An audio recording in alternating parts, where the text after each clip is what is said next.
Hi, this is Tini Norkia from the Norkia family, Filipino Adventure. Yeah, today is the 19th of October, Saturday. I thought it was Sunday. I made a big mistake. I thought it's already Sunday. My wife said, no, check your calendar, it's Saturday. So I really lost track of time. I'm already a day ahead of what it really is. Very humid. It's only raining in the evenings now and then, so it's not so cool as always, but it's quite hot. That's why in the evenings we sleep. Our room has got air conditioner, and we keep the aircon on. We actually nowadays we switch on the aircon earlier just to cool the room, because Elisha, our daughter, is 3.5 years old, is always complaining she wants a cold room, so we early switch on the aircon to cool the room down. I just want to share some news items that I saw on the news.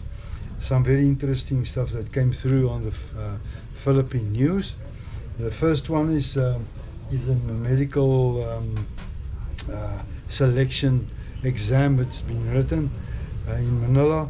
I see they reported 6,600 candidate doctors wrote this exam, and 3,800 passed it, the exam. So I believe it's very high standard to pass this exam, and 3,800 have passed it, and more than 10% of that have scored close here in 80 plus percentage. What I reckon is very good. That means 3,800 more doctors are to be registered on the Philippine system, the health system, and will be do their practical work in different hospitals, practical training in different hospitals to practice as new doctors. That's good for the Philippines. It's not bad, and I believe the standard is very high. And it's been reckoned as one of the high standards for doctors in the world. That's a very good plus for the Philippines. The second one that I want to report of this, South China Sea. Lots of conflict between China and Philippines. They're bullying the Philippines really in the South China Sea. And I noticed that there's a military exercise, a Navy and military exercise between the Philippines, USA, Australia and Canada, including Canada. It's very good that they've got a good support system that will support them in the South China Sea.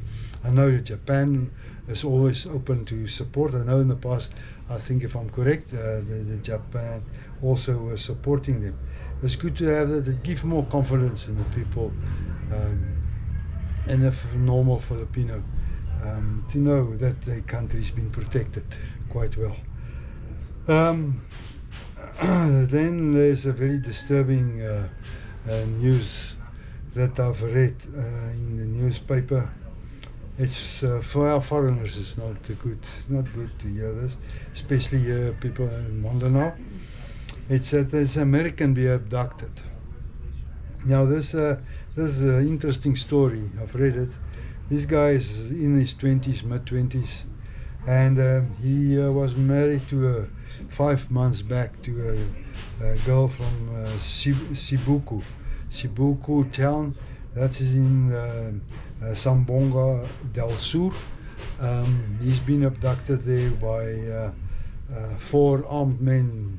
They were covering the masks, wearing masks, and they abducted him from his house 11 p.m. the night. They took him from his wife, and then they left in boats on the open sea.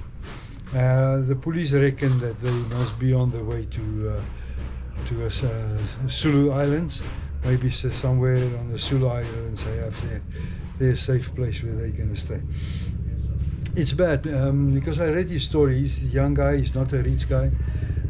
He's a very good-looking guy. He came here, met a wife or a girl in Zamboanga city, planned to marry her. Then it came out that she's a scammer, and she scammed him for a lot, so he lost big money. But in the meantime, he met a girl from Sibuku town who he married 5 months back.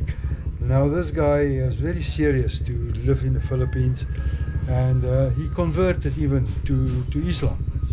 So he's a converted Islam, and they abducted him, they took him, and he's living in a house in Sibuku town next to the ocean. They're living there in simple house, simple living. I think he wanted just to come and have a peaceful life, and a wife that he can love and love him, and start a new family. Because 5 months is very short. It's sad to hear that, and that he even so serious that he converted to Islam. So this guy has been abducted. I read they reported that he tried to fight back to get away from these guys. They shot him through his leg, and then they dragged him off in the boats on the open sea. Out on the open sea they flew. The mayor of this, the governor of this area, is just very disappointed. I read their report. They reported they're very disappointed. They thought that the abduction of foreigners will be something of history and in the past, and will not happen again, because they've got good agreements with Muslim groups.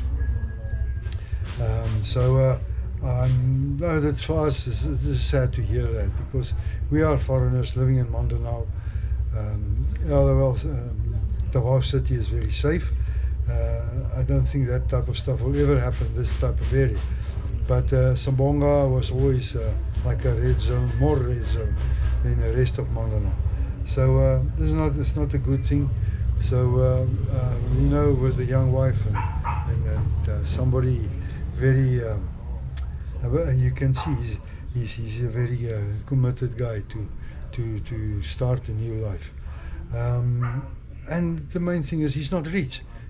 Seems to me he's not even got a rich family.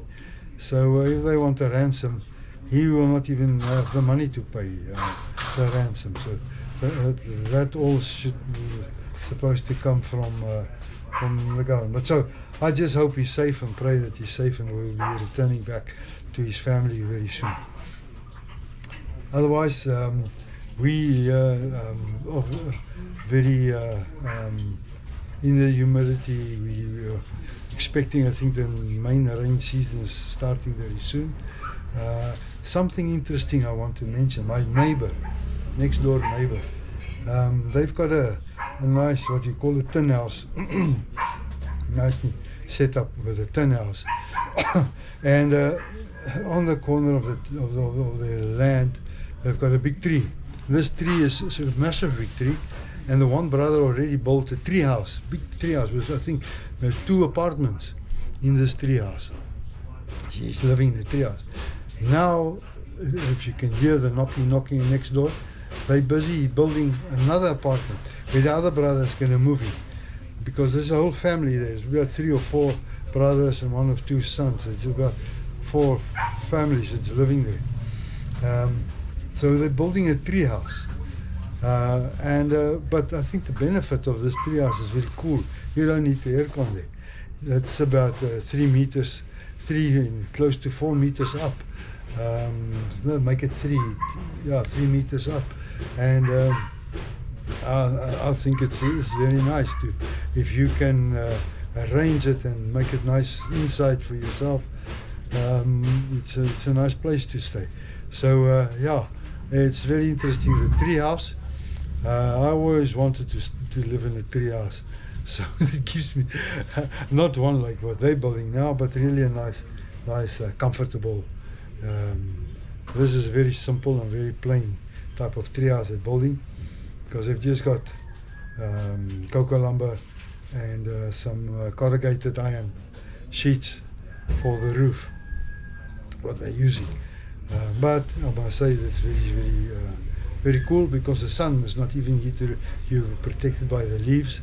All the leaves is very thick tree with lots of leaves, so they are protected quite well, and it's a nice cool place to stay in. That's all for this Saturday from me. And I say thanks to everyone for watching the video, and God bless. Please subscribe, push the thumbs up, give me a comment or two. I'll appreciate that, and take care. Bye.